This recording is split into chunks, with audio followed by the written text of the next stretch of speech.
आज हम बात करेंगे टेंस के संबंधित। इंग्लिश का एक आधार होता है टेंस। टेंस के आधार पर ही हम जितने भी अंग्रेजी से संबंधित जो भी हमारे सेंटेंस, जो भी ग्रामर के टॉपिक होते हैं, वो सारे हमारे टेंस के आधार पर चलते हैं। तो बच्चों, आज के लिए हम शुरू कर रहे हैं अपने टेंसेज।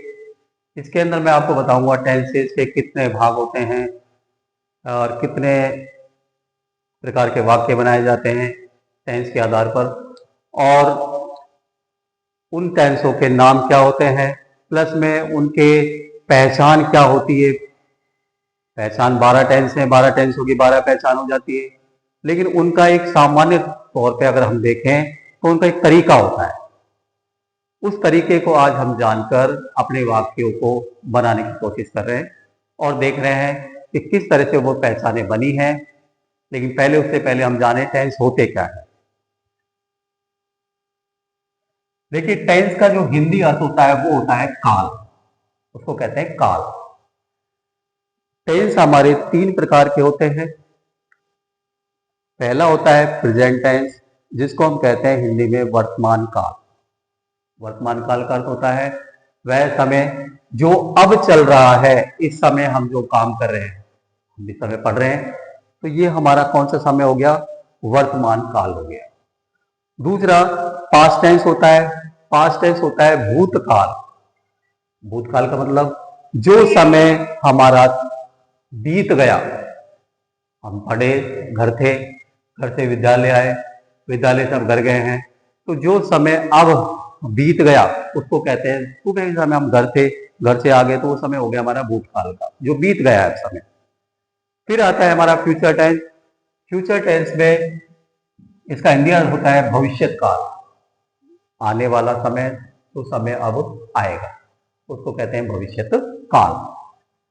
तो प्रत्येक टेंस के अब ये 3 टेंस हो गए, प्रेजेंट टेंस, पास्ट टेंस और फ्यूचर टेंस। फ्यूचर के जैसे भी नाम से आपको पता लग रहा है, फ्यूचर, फ्यूचर का होता है भविष्य, आने वाला भविष्य। पास्ट, पास्ट का होता है भूतकाल, वह समय जो अब बीत चुका है, वह समय निकल चुका है, वो होता है हमारा भूतकाल। अब देखिए, इसमें प्रत्येक टेंस के डिवाइडेशन करते हुए 4 भाग किए गए हैं। प्रत्येक टेंस के 4 भाग किए गए हैं। उन 4 भागों में देखिए आप, पहला टेंस जो होता है हमारा, पहला भाग होता है उसको कहते हैं इंडेफिनेट। दूसरा कंटिन्यूस होता है, तीसरा होता है परफेक्ट, और चौथा होता है परफेक्ट कंटिन्यूस। परफेक्ट कंटिन्यूस हो गया। बोलने का तरीका हो जाता है कि present indefinite, present continuous, present perfect, present perfect continuous. हम इंडेफिनेट को सिंपल भी कहते हैं, सिंपल। अब इसी तरह से हम पास्ट में बोलेंगे, पास्ट इंडेफिनेट या past simple, past continuous, past perfect, past perfect continuous. Future से भी इसी तरह से बोला जाएगा, future indefinite, future continuous, future perfect, future perfect continuous. ये हमारे टेंसों के, इस तरह से तीनों टेंसों के ये 4 भाग, इसके भी 4 भाग यही हो गए, इसके भी 4 भाग यही हो गए। इस तरह हमारे टोटल मिला के हो जाते हैं 12 टेंसेज। अब 12 टेंसेज जो है, उनकी जो पहचाने हैं वो अभी अब हम आगे देखेंगे, आगे पढ़ेंगे।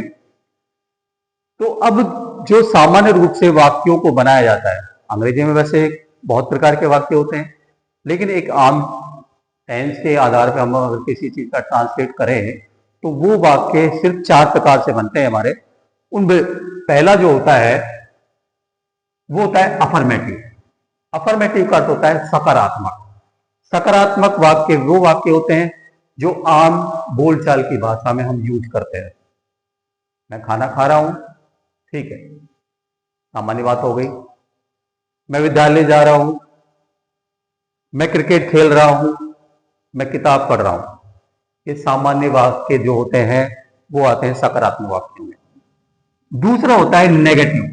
नेगेटिव का मतलब होता है नकारात्मक, किसी चीज को मना कर देना, नकारात्मक हो जाता है, उसको कहते हैं नकारात्मक वाक्य। कोई काम हुआ, उसको हमने मना कर दिया कि नहीं, मैं ये काम नहीं कर रहा, मैं स्कूल नहीं जा रहा, मैं खाना नहीं खा रहा, मैं किताब नहीं पढ़ रहा, तो ये होता है नकारात्मक वाक्य। तीसरा होता है हमारा इंटेरोगेटिव। इंटेरोगेटिव वो वाक्य होते हैं जो वाक्य प्रश्नवाचक होते हैं। प्रश्नवाचक का मतलब होता है इनमें पूछा जाता है क्या मैं विद्यालय जा रहा हूं, क्या मैं खाना खा रहा हूं, क्या मैं ये काम कर रहा हूं, क्या मैं वो काम कर रहा हूं, इस तरह के वाक्य इसमें आते हैं। इनको हम बोलते हैं इंटेरोगेटिव सेंटेंस। इनमें क्या शब्द पूछा जाता है, क्या इसमें जो सब्जेक्ट होता है, कर्ता होता है, उससे वो खुद ही प्रश्न करता है, खुद ही प्रश्न करता है सामने वाले से क्या मैं ये काम कर रहा हूं, क्या का अर्थ आता है। ये होता है हमारा इंटेरोगेटिव वाक्य। और चौथा जो होता है वो होता है हमारा इंटेरोगेटिव नेगेटिव वाक्य। इंटेरोगेटिव नेगेटिव सेंटेंस होते हैं, इनके अंदर क्या होता है, इनमें किसी भी चीज को मना भी किया जाता है और प्रश्न भी किया जाता है। पूछा जाता है क्या मैं खाना खा रहा हूं, क्या मैं खाना नहीं खा रहा, क्या मैं ये काम नहीं कर रहा, क्या मैं किताब नहीं पढ़ रहा। इसमें पूछा भी जाता है, जवाब भी दिया जाता है। तो ये होता है इंटेरोगेटिव नेगेटिव सेंटेंस। तो इस प्रकार से हमारे जो टेंस के आधार पर वाक्य होते हैं वो होते हैं 4 प्रकार के। अफर्मेटिव सकारात्मक, नेगेटिव नकारात्मक, इंटरोगेटिव प्रश्नवाचक और इंटरोगेटिव नेगेटिव प्रश्नवाचक नकारात्मक। 4 प्रकार के वाक्य हो गए। अभी आपको हम रिवाइज दोबारा करते हैं कि टेंस हमारे होते हैं 3 प्रकार के। पहला टेंस प्रेजेंट टेंस, वर्तमान काल, जो समय अब चल रहा है। दूसरा टेंस पास्ट टेंस, भूतकाल, जो समय बीत गया। तीसरा टेंस फ्यूचर टेंस, भविष्य काल, जो आने वाला समय है। और चौथ, इस तरह से हमारे 3 टेंस हो गए। अब प्रत्येक टेंस के 4 भाग मैंने जैसे बताए थे, अपने पढ़े थे। पहला भाग होता है इंडेफिनेट सिंपल, दूसरा कंटिन्यूअस, तीसरा परफेक्ट और चौथा परफेक्ट कंटिन्यूअस। जैसा कि हमने बोलने का तरीका मैंने बताया था, प्रेजेंट के indefinite, present continuous, present perfect continuous. इसी तरह से past indefinite, past continuous, past perfect continuous. इस तरह से हमारे 4 प्रकार के वो वाक्य हो गए। अब आगे अपन करते हैं, देखिए आगे।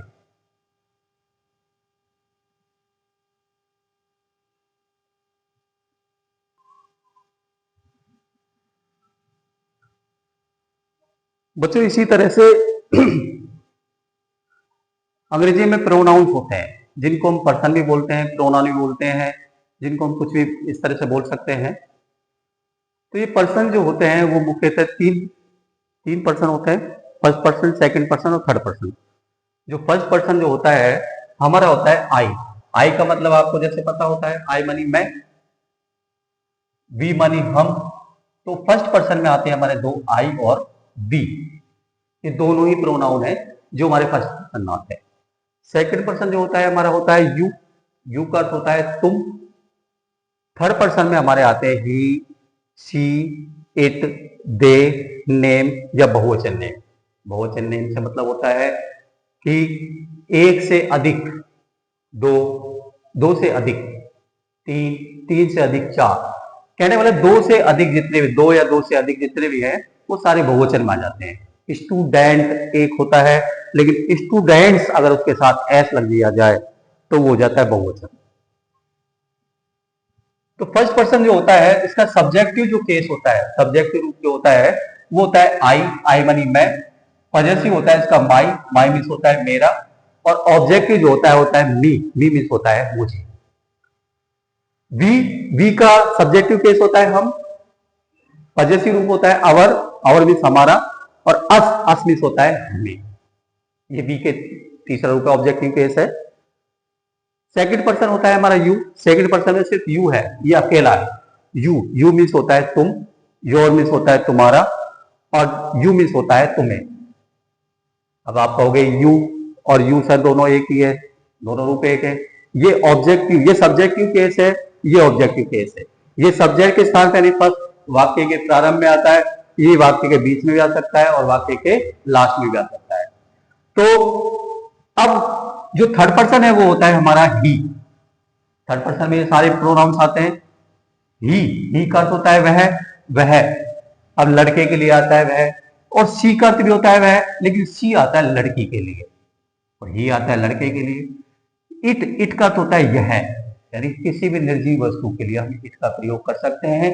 स्टोरियों में हमने देखा है, स्टोरी जो अपन पढ़ते हैं या याद किए जो आज तक पढ़ते हैं स्टोरी, उन स्टोरीज के अंदर भी जब दो जानवरों की बात हो रही हो तो छोटे जानवर के लिए प्रोनाउन इट का बार बार प्रयोग किया जाता है। देखा है आपने। अब इसमें देखिए, दे का अर्थ होता है वे, ये भी बहुवचन के लिए प्रयोग होता है। नेम का अर्थ होता है नाम, कोई भी नाम आ जाए, एक वचन नाम आ जाए। बहुवचन नाम का मैंने अभी बताया था, जैसे स्टूडेंट, टीचर्स, गर्ल्स, बॉयज, सभी इसमें आ जाते हैं। इनके जो रूप होते हैं, यू मीन्स होता है तुम, योवर मीन्स होता है तुम्हारा, और यू मीन्स होता है तुम्हें। इसी तरह से ही मानी वह लड़का, हिज उसका, हिम उसे, सी मानी वह लड़की, हर उसका, हर उसे। इसके दोनों रूप समान होते हैं, हर और हर। पजेसिव रूप भी होता है और सब ऑब्जेक्टिव केस भी होता है, दोनों समान होते हैं इसके। इसकी पहचान आपको बताएंगे बाद में। दे, देयर और देम, ये इनके तीनों रूप होते हैं। इनके अर्थ होता है उनका, उन्हें। नेम के साथ एस लगा दिया जाए या नेम, ये होते हैं इनके पजेसिव रूप। तो अब बात आती है कि किसी प्रोनाउन में अगर मान लीजिए कोई वाक्य अंग्रेजी का दे दिया और उसमें दे दिया अपना, मैं अपना काम कर रहा हूं, मैं अपना गृह कार्य कर रहा हूं, तुम अपना गृह कार्य कर रहे हो, हम अपना गृह कार्य कर रहे हैं, वह अपना गृह कार्य कर रहा है, वह अपना गृह कार्य कर रही है, वे अपना गृह कार्य कर रहे हैं, राम अपना गृह कार्य कर रहा है। अब यह अपना शब्द के लिए हम क्या यूज करेंगे? तो अपना शब्द के लिए मैं आपको बता दे रहा हूं, यहां अपने के लिए अगर अपना आ जाए, किसी भी वाक्य में अगर अपना आ जाए और सब्जेक्ट इनमें से दे रखा हो, हमारे सब्जेक्ट इनमें से हो और वाक्य में कहीं भी हिंदी वाक्य में अपना आ जाए, जैसे मैं अपना, सब्जेक्ट आ गया आई, तो अपने के लिए माई लगेगा। वी मीन्स होता है हम, तो अपने के लिए क्या लगेगा? आवर लगेगा। इसी तरह से यू मीन्स होता है तुम, योवर, तुम्हारा होता तुम्हारा है, लेकिन अपना का अर्थ आ जाए तो यहां भी योवर ही लगेगा। इसी तरह से इनका भी शब्द भी आएगा। लड़का है, ही आ रहा है, अपना शब्द आ गया, वह अपना कार्य कर रहा है, राम अपना कार्य कर रहा है, तो हम करेंगे हिज वर्क, अपने के लिए हिज लगेगा। वह अपना काम कर रही है या राधा अपना काम कर रही है, तो हर वर्क, अपने के लिए हर लगेगा। लड़की का नाम आ जाए या प्रोनाउन आ जाए तो हर का ही प्रयोग करेंगे। इट का हम, मैंने अभी आपको बताया कि निर्जीव वस्तु के लिए इसका प्रयोग होगा। इसी तरह से दे मीन्स होता है वे, अपना के अर्थ आ जाएगा तो हम उनका प्रयोग करेंगे किससे? देयर में। नेम के साथ एस लगा तो वो अपना अर्थ देता है, यानी कि उसका खुद का। तो इस तरह से हम प्रोनाउन के अर्थ और उनके रूप हैं उनको हम आसानी से लिख सकते हैं और याद भी कर सकते हैं, क्योंकि अंग्रेजी का सूत्रधार होता है टेंस और ये प्रोनाउन होते हैं, इनके बल पे ही हम किसी भी चीज का अर्थ, किसी प्रोनाउन को किस तरह से प्रोनाउंसिएशन किया जाए उसके बारे में बताया जाता है। तो ये हम हर एक बच्चे को ये सारणी याद हो, ये इंग्लिश का एक बेसिक स्टार्टिंग है। ये आप लोग उतारिए, नेक्स्ट करते हैं आगे।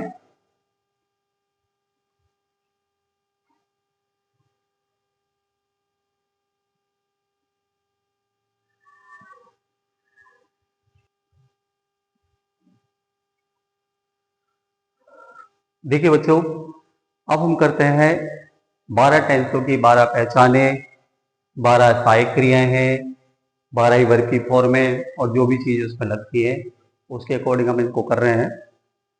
अभी हमने पढ़ा था कि 12 टेंस होते हैं हमारे। अब 12 टेंसों की 12 पहचाने बनती कैसे हैं, सबसे मेन मुद्दा होता है ये, और ये याद नहीं होती जल्दी से। इनको याद किया जाए, बहुत बड़ी परेशानी होती है कि एक एक टेंस की 12 टेंसों की 12 पहचान याद रखी जाए। तो इसके लिए एक तरीका है, उस तरीके से एक मेथड है, उसके द्वारा हम 12 टेंसों की 12 पहचाने, 12 वर्ग की फॉर्में आसानी से याद कर सकते हैं।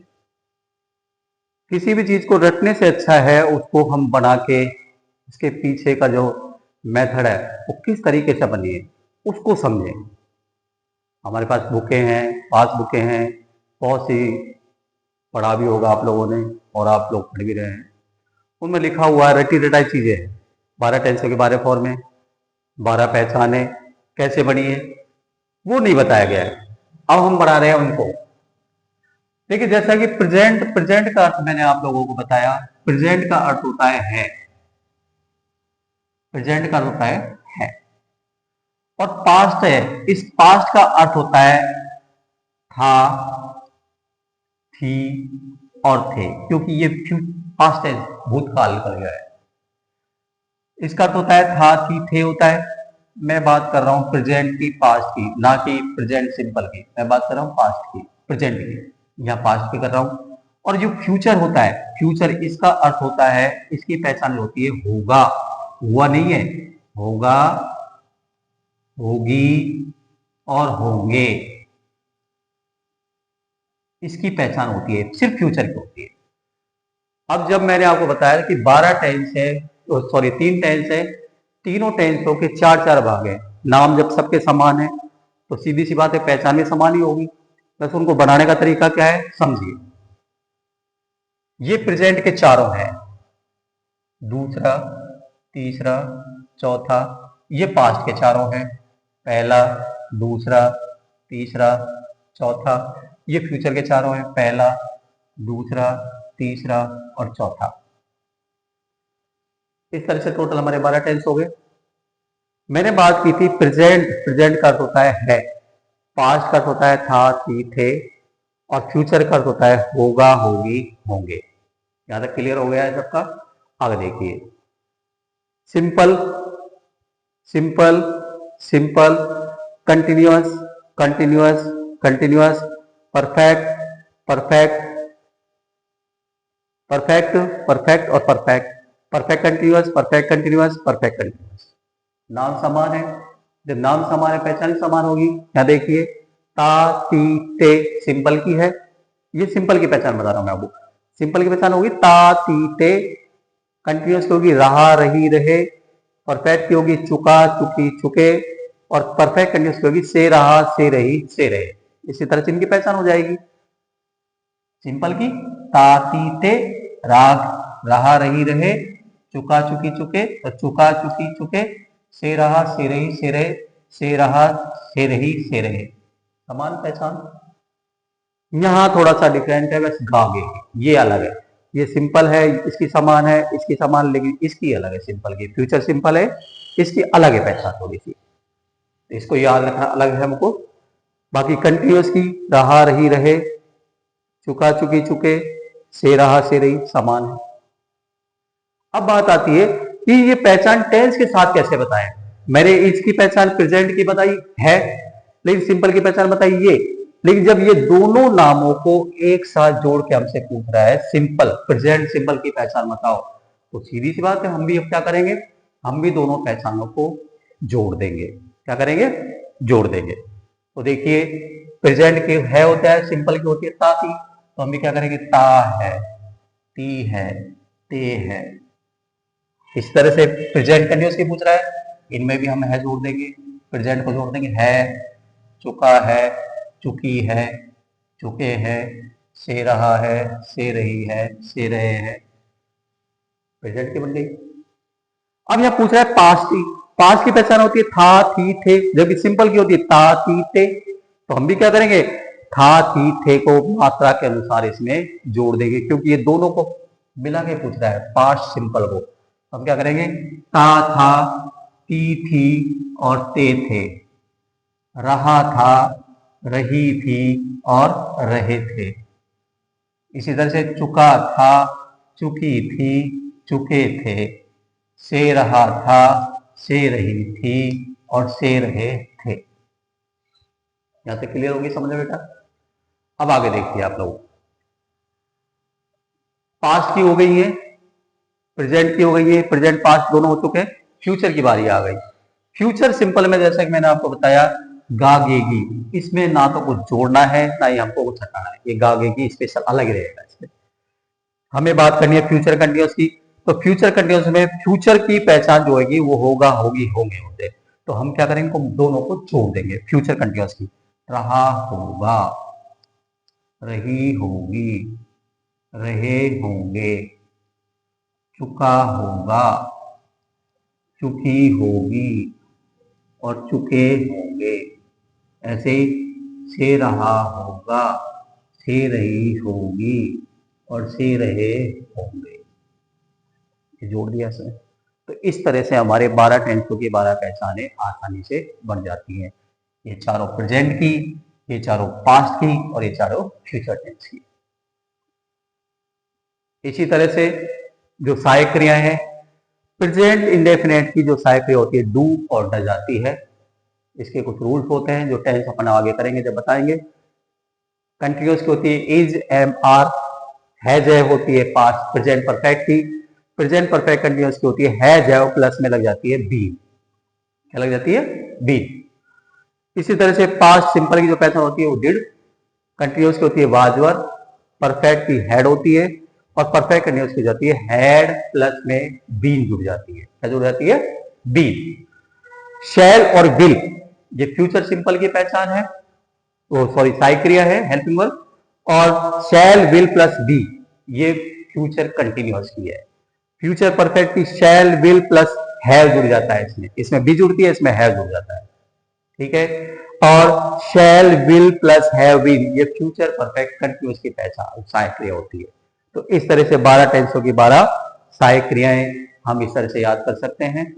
Do, does, is, am, are, has, have been, did, was, were, had, have been, shall will be, shall will have been. इसी तरह से 12 टेंस है, 12 टेंसों की 12 फॉर्म है।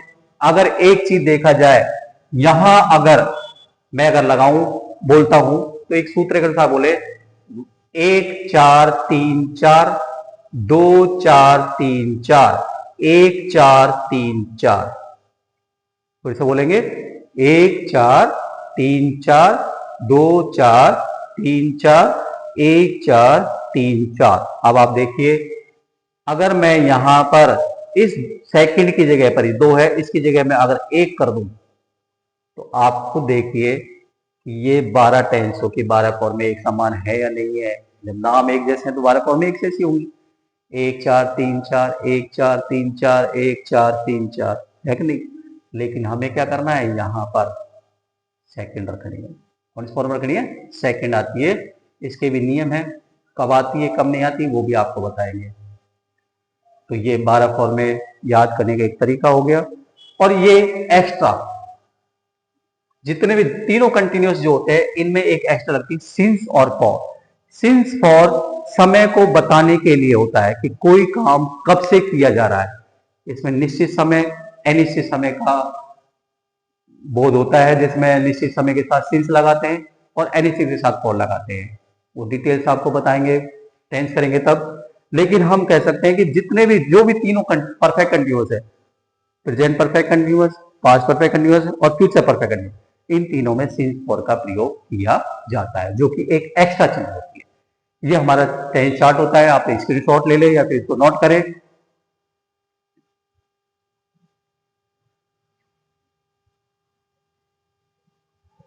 उम्मीद है आपको समझ में आया होगा। किसी भी तरह की कोई भी समस्या हो तो आप आके मुझसे पूछ सकते हैं और कमेंट करके बात कर सकते हैं। इसके अलावा आज पहला वीडियो था, इसके बाद में आपके जो भी क्लासेस के टॉपिक होंगे उससे रिलेटेड जो भी वीडियो होंगे वो कोशिश रहेगी बना के जल्द से जल्द उनको मैं डालता रहूं। आप लोग लगातार बने रहें, चैनल को सब्सक्राइब कर लें ताकि आने वाले जो भी वीडियो होंगे वो आपसे छूटे नहीं और आप उनको देखें। आज के लिए इतना ही, बाकी हम करेंगे कल।